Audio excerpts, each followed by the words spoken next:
여러분 안녕하십니까? 개혁신당 이준석 의원이 2022년 지방선거를 앞두고 윤석열 대통령으로부터 특정 인물들의 공천을 부탁받았다는 사실을 폭로했습니다. 당선인 시절 윤 대통령이 국민의힘 대표였던 자신에게 특정 지역 시장부터 심지어 서울의 구청장 공천까지 언급했던 건데요. 그러면서 대통령이 자신에게 활발히 소통한 자료를 찾아봤더니 웃겨서 말도 안 나오는 것들도 많았다는 얘기까지 했습니다. 대통령의 또 다른 공천 개입 의혹에 파장이 만만찮을 것으로 보입니다. 첫 소식 지윤수 기자가 보도합니다. 해외 출장을 마친 이준석 개혁신당 의원의 새벽 귀국길에 취재진이 몰려들었습니다.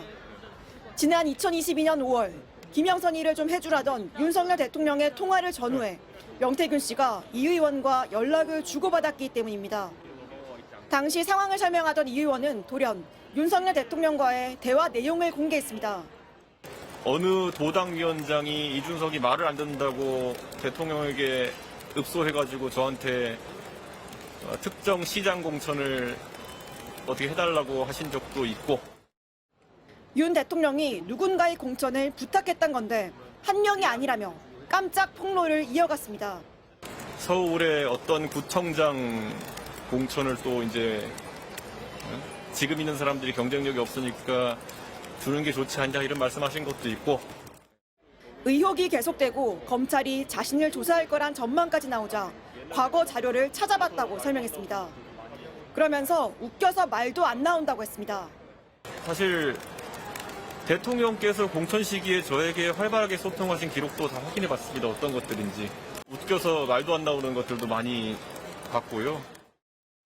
2022년 재보궐선거는 지방선거와 함께 치러졌는데 당시 윤 대통령이 김영선 전 의원뿐 아니라 시장, 구청장 공천에도 개입했다고 사실상 폭로한 겁니다. 다만 국회에서 취재진을 다시 만난 이 의원은 파장을 의식한 듯 폭로 수위를 다소 낮췄습니다. 최근에 있었던 그런 일련의 기준들을 보고 뭐 문제가 될 수도 있겠다는 생각하지만은 저는 할 수 있는 소통이라고 생각합니다. 또 윤 대통령의 공천 요청이 무리였기 때문에 받아들이지 않았다고 설명했습니다. 그 시도당 위원장이 오히려 문제되는 행동을 하고 있는 거고 저랑 원내대표의 뜻이 일치한다 그렇게 얘기하고 해서 그 뜻을 돌려 세웠죠. 이 의원은 명태균 씨와 주고받은 연락에 대해선 명 씨가 공천 상황을 잘못 알고 있어 분위기를 전해준 것이라고 해명했습니다. 당시 공천관리위원장인 윤상현 의원은 원칙과 기준을 따랐다고 거듭 밝혔고 대통령실은 별다른 입장을 내지 않았습니다. 야권은 일제히 검찰은 노골적인 공천 개입의 몸통을 수사하라. 대통령이 시장 구청장 공천을 챙길 정도로 한가하냐고 비판했습니다. MBC 뉴스 지은수입니다. 이재명 더불어민주당 대표의 부인 김혜경 씨에 대해 1심 법원이 벌금 150만 원을 선고했습니다. 지난 민주당 대선 경선 당시 전현직 의원 부인들에게 10만 4천 원어치 식사를 사 선거법을 위반했다는 혐의가 인정된 겁니다. 김 씨 측은 추론에 의한 판결이라며 항소하겠다고 밝혔습니다. 조건희 기자입니다. 이재명 더불어민주당 대표의 부인 김혜경 씨가 질문에 아무런 답 없이 법원 안으로 들어갑니다. 재판부는 김 씨에게 공직선거법 위반으로 벌금 150만 원을 선고했습니다. 김 씨는 지난 대선 당내 경선 당시 민주당 전현직 의원 배우자 등에게 10만 4천 원가량의 식사를 제공해 기부 행위를 한 혐의로 재판을 받아왔습니다. 당시 밥값은 수행비서인 배모 씨가 경기도 법인카드로 결제했습니다. 재판부는 수행비서가 김 씨의 묵인, 용인 아래 기부 행위를 한 것으로 보인다며 김 씨와 수행비서 사이에 공모관계가 인정된다고 밝혔습니다. 김 씨는 그동안 다른 사람들 밥값까지 결제한 사실을 전혀 몰랐다고 했지만 재판부는 평소에도 배 씨가 다른 식사 모임 등에서도 법인카드로 결제를 해왔던 것 등을 근거로 김 씨가 결제 사실을 알았을 거라고 판단했습니다. 그러면서 재판부는 김 씨가 수행비서에게 책임을 전가하고 있다고 지적했습니다.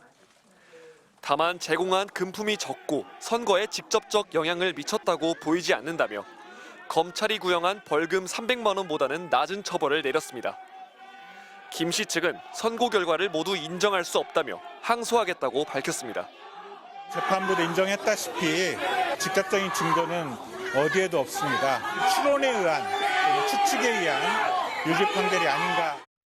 이재명 민주당 대표는 재판 전 SNS에 대선 패배 후 보복으로 장기간 먼지 털기 끝에 아내가 희생제물이 됐다고 밝힌 데 이어 선고 결과에 대해선 매우 아쉽다는 입장을 밝혔습니다.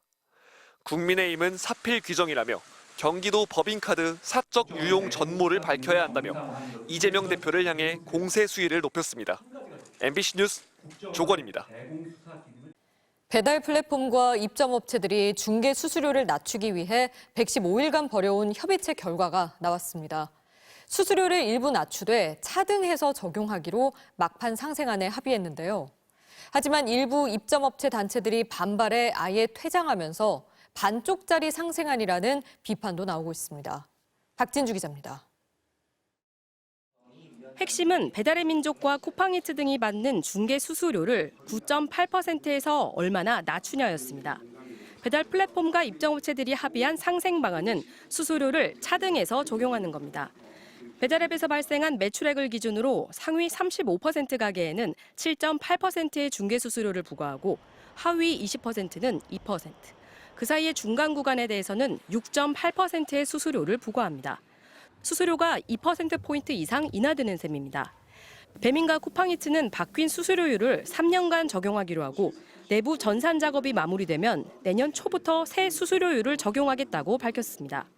입점업체 중에서 반대 의견도 있었습니다. 근데 이제 전체 위원들의 다수가 부족하지만 일단은 상생의 그 시작이 첫걸음을 일단 떼어야 될 것이다. 공익위원들은 입점업체들의 기대에 미치지 못하더라도 영세 소상공인의 부담을 더는데 도움이 될 것이라고 밝혔습니다. 하지만 입점업체를 대표해 협의체에 참여해온 4개 단체 가운데 2곳은 이 상생안에 반발해 최종 표결에 아예 불참했습니다. 115일 동안 정부 주도로 진행해온 상생협의체가 반쪽짜리 합의를 내는데 그친 셈입니다. 5%를 제시한 거고, 그런데 중재안에도 미치지 않은 안을 저렇게 받아버리면은 안 되죠. 크게 도움이 안 됩니다. 합의를 그냥 강제적으로 한 거예요. 이번 합의로 정부가 배달 수수료를 법적으로 직접 규제하는 카드는 꺼내지 않을 가능성이 커졌습니다. MBC 뉴스 박진주입니다. 대장주 삼성전자 주가가 4년 5개월 만에 4만 원대로 내려앉고 시총 2위인 SK하이닉스도 오늘 5.4% 넘게 하락했습니다. 당국의 구두 개입에도 환율은 1,400원대에서 더 떨어지지 않고 있습니다. 개미들의 성토가 이어지고 환율에 민감한 업계에선 불안감을 호소하고 있습니다. 김건휘 기자입니다. 우려가 현실이 됐습니다. 외국인이 쏟아낸 삼성전자는 49,900원에 거래를 마쳤습니다. 4년 5개월 만에 4만 전자로 내려앉았고 시가총액도 300조 원 아래로 떨어졌습니다. SK하이닉스도 5% 넘게 하락했습니다. 반도체 증시 하락에 1,400원대 환율까지 곳곳에서 경고음이 울리자 당국은 이른바 구두 개입에 나섰습니다. 외환 시장 변동성이 과도하게 확대되면 안정 조치를 신속히 시행하라고 당부한 겁니다. 미국 신정부 출범을 계기로 대외 불확실성이라는 새로운 파도가 밀려오고 있습니다. 환율 급등의 직격탄을 맞는 곳은 원재료를 수입에 의존하는 업체들입니다. 30년 가까이 원자력 발전 설비를 만들어 온 이 플랜트 업체는 철판과 파이프 등의 자재를 해외에서 들여옵니다.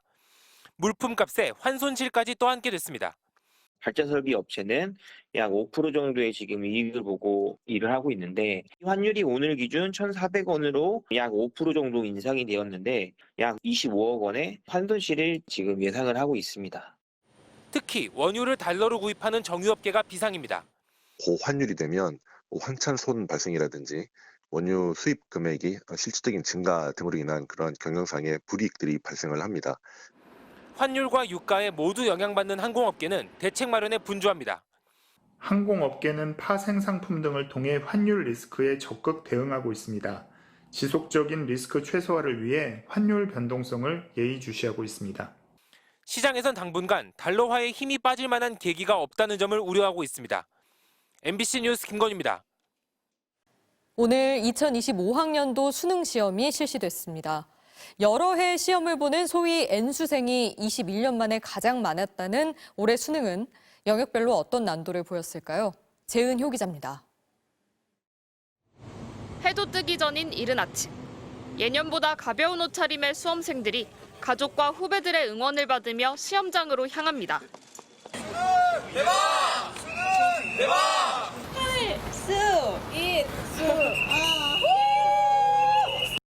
학부모들은 자녀들이 보이지 않을 때까지 자리를 뜨지 못했습니다. 그 긴 시간을 공부한 것이 참 대견스럽기도 하고 한편으로는 안쓰럽고 그렇습니다.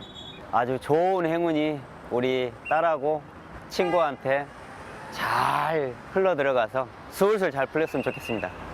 한국교육과정평가원은 작년처럼 킬러 문항을 배제했고 EBS와의 연계율도 50% 정도로 적정 난이도의 문제들이 고르게 출제됐다고 밝혔습니다. 공교육 과정에서 다루는 내용만으로도 변별력을 확보할 수 있도록 출제하였습니다.